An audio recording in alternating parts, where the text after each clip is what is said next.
Hello, hello, hello. This is Karen Marie. I am coming on live.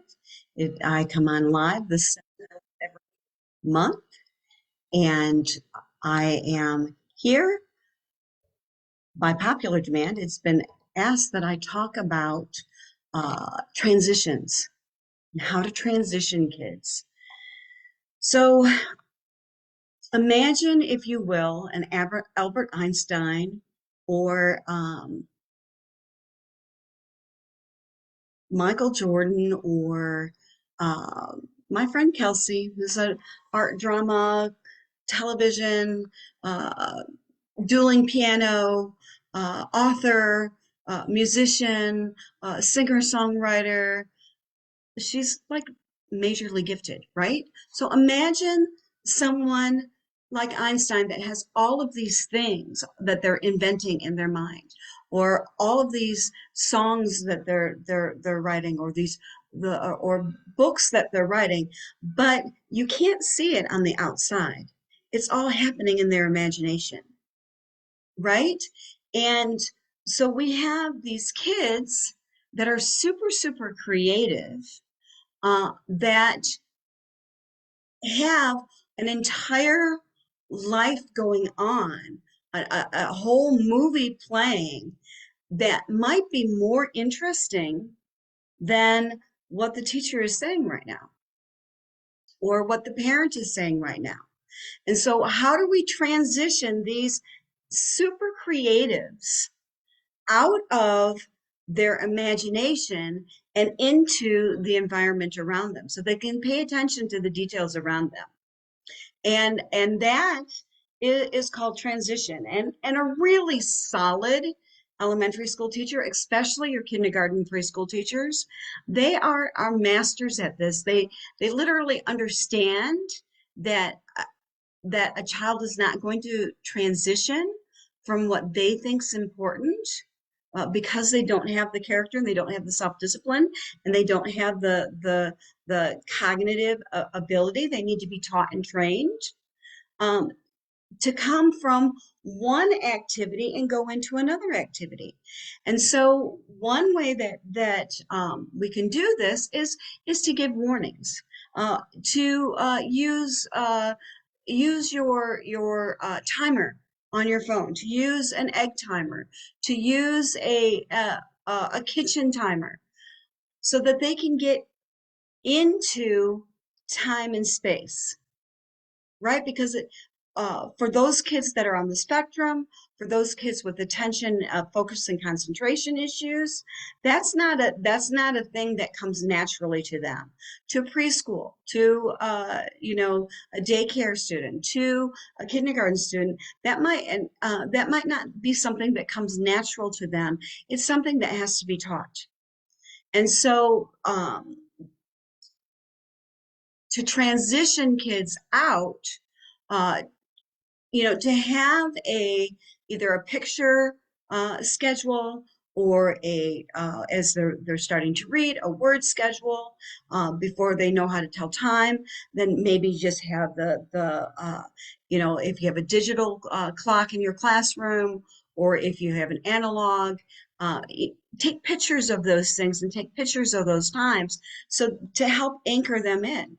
Now, um, when I was teaching kindergarten, I had no concept of time or space. And if we got on a roll, if I was teaching something, I didn't want to stop. And so, to discipline myself and to get into time and space, and that I have, it may be a great teaching moment, but I do need to get onto math, or I do need to get into reading, or we do need to do a bathroom break. So so setting that timer, um, having a metronome with a timer can start to anchor in time and space to them. And for me as a teacher, that really worked, because after a while, I didn't need to hear the annoying alarm go off that, okay, we're done for reading. I started to internalize that um, after time. So,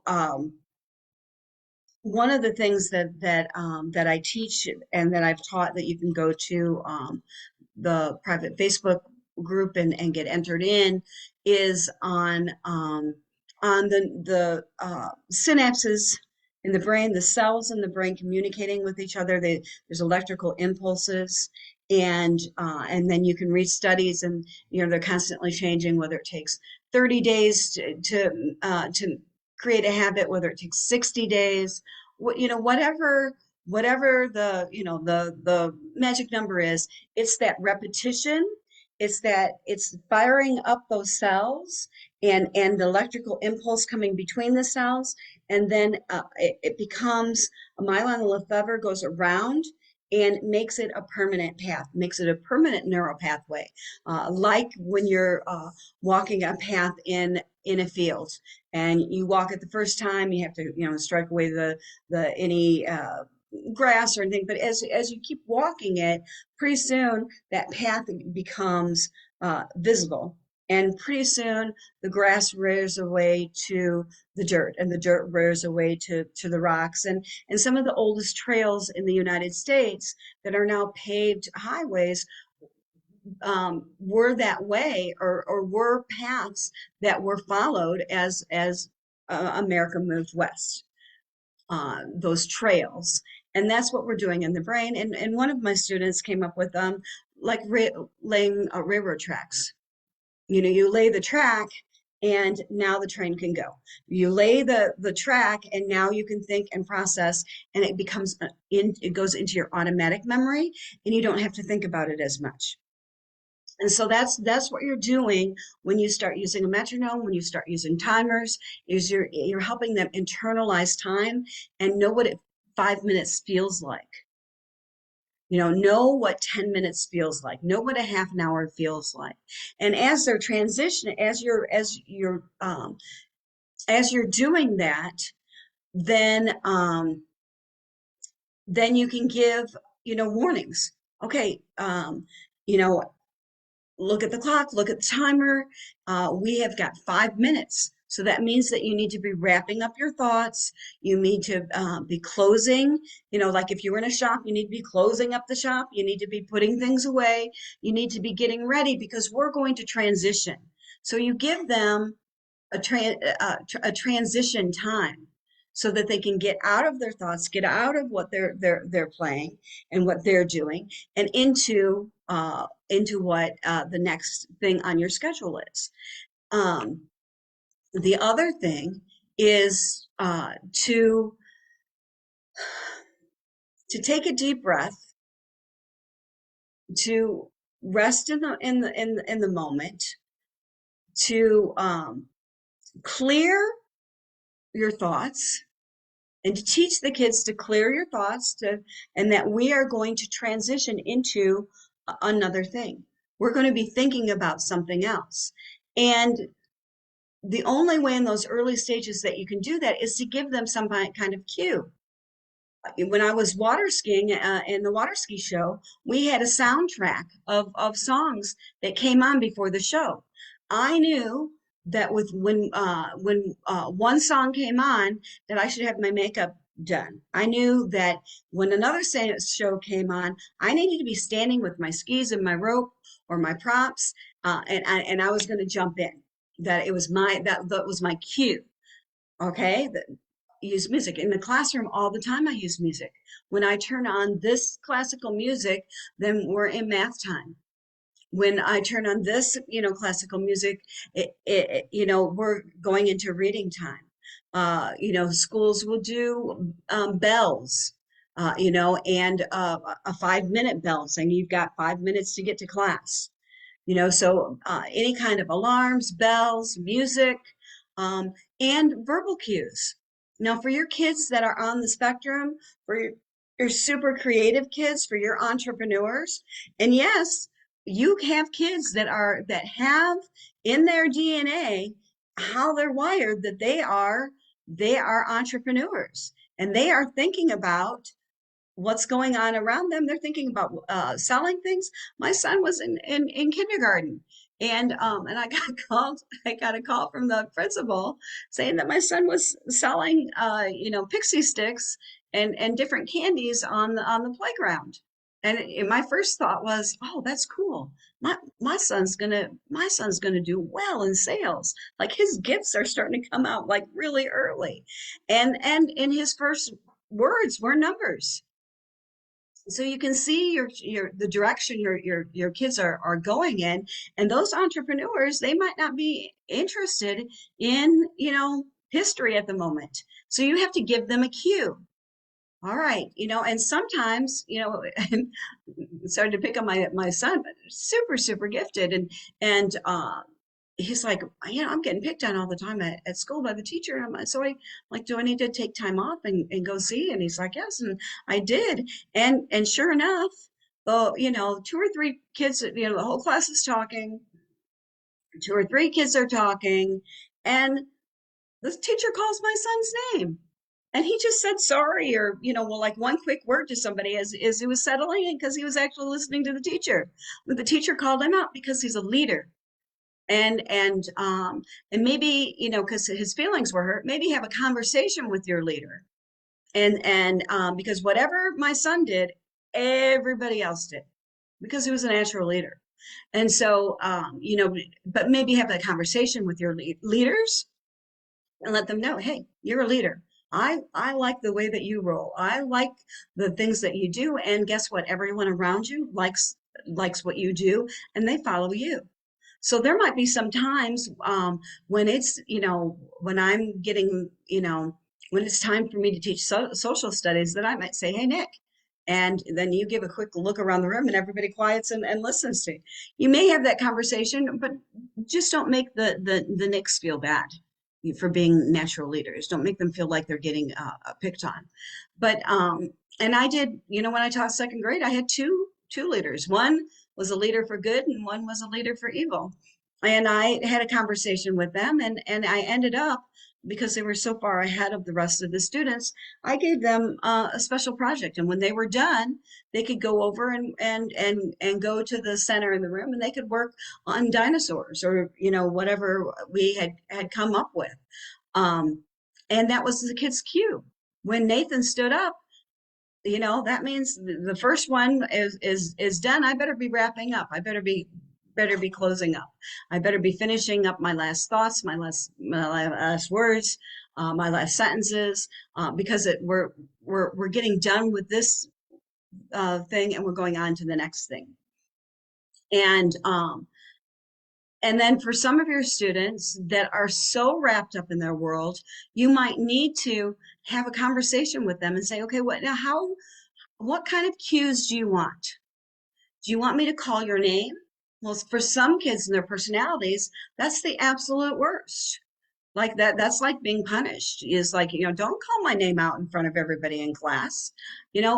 So, then you come up with a cue like, okay, when I pull on my ear, some teachers will, turn the lights off and put them back on. Just a nonverbal cue, or a verbal cue, or a tap on the shoulder, or a tap on the desk, for those kids that are really wrapped up in their own world and need a cue, a clue, to stop what they're doing, and it's time to transition on. And those kids, you can't tell, 2 minutes before that, okay, we're, for real life situations, okay, oh my goodness, I forgot that it's gymnastics. We have 15 minutes to get there. I've got to get all 5 of my kids in the car, let's run. Well, for your kids that are wrapped up in their own world and like to finish things, that's cause for war. That's when you see all of the behavior, because they didn't get that warning. They didn't get to finish up what they were doing. And so you need to plan in that transition, and you need to build in those contingencies, like the gymnastics examples. Like, oh my goodness, okay, guys, every week, Tuesday at 3 o'clock, we go to gymnastics. If I forget, I'm not picking on you. I'm not being mean, but if I forget and we look at the clock and we've only got 5 minutes to get packed up, I'm not we have 5 minutes to get packed up. So I'm not mad at you. I'm not punishing you. We just got to get out the door. And so you role model and you plan um, for those contingencies. I had one family that the little ones uh, just felt like they weren't getting listened to and that they're missing their rewards.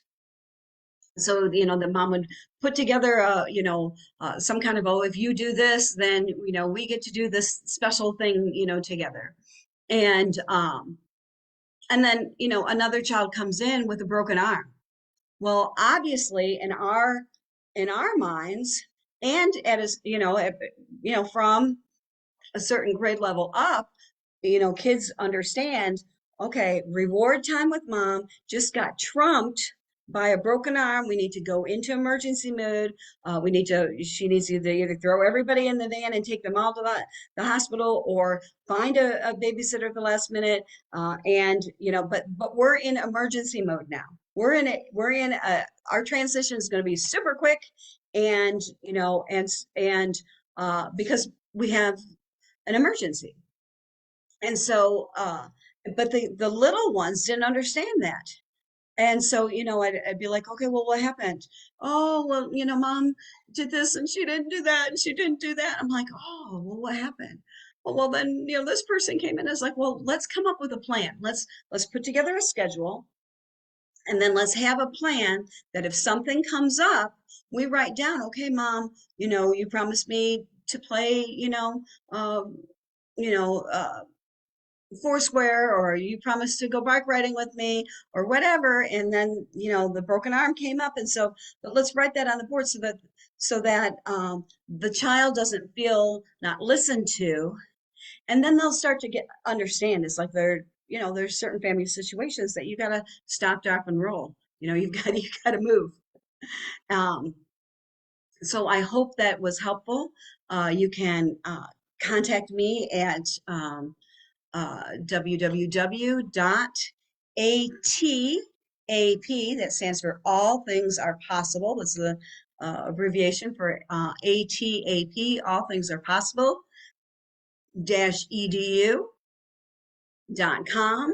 And we can schedule when you fill out the survey about your child and their gifts and their challenges, then you'll get a free coaching call, and then we can go in and we can run through some real life scenarios with you, or some questions that you have, or more tips and more strategies for how to transition your children from one activity to the next.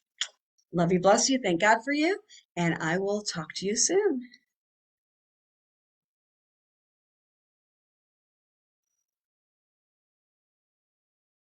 Get out of here. All right, and how do I stop this?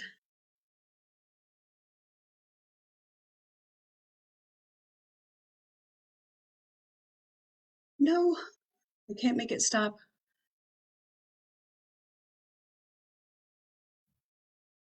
All right, I'll just close the Zoom.